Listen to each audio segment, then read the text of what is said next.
Ukrainian President Volodymyr Zelensky's party is set to promote some experienced hands in a sweeping reshuffle on Wednesday, as it ditches a cabinet run by the country's youngest-ever prime minister 6 months into its term. The 35-year-old Oleksiy Honcharuk is expected to be replaced by Deputy Prime Minister Denis Shmyhal, who used to work for DTEK, Ukraine's largest energy group, owned by the country's richest man Rinat Akhmetov.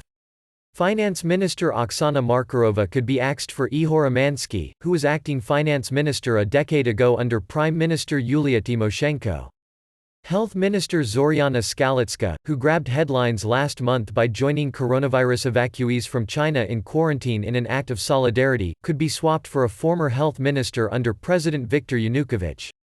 The reshuffle, which could also see the departure of the foreign minister, defense minister and prosecutor general, signals a switch of direction for Zelensky, who came to power promising to clean up corruption and a new type of politics.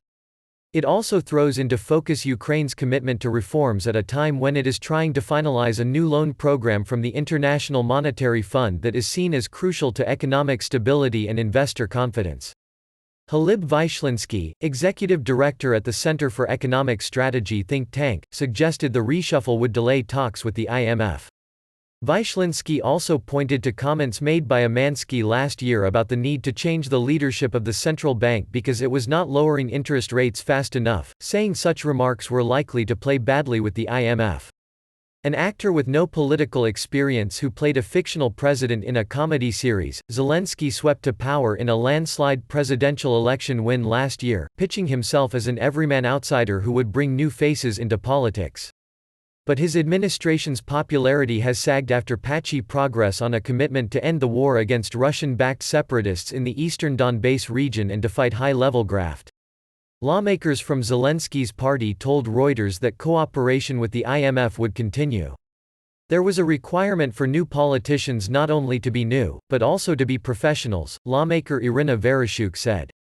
If there is no such connection, if it has not worked, then we should rely on more experienced ones. Honcharuk's position has been under scrutiny since the leak in January of a recording that suggested he had made unflattering comments about Zelensky. The Prime Minister's government has also tussled with Ihor Kolomoisky, one of Ukraine's wealthiest tycoons, who has been fighting to reverse the 2016 nationalization of his former bank Privatbank, the country's largest lender. Zelensky, whose TV show became a hit on a station owned by Kolomoisky, denies that his business ties with the tycoon influence policy decisions.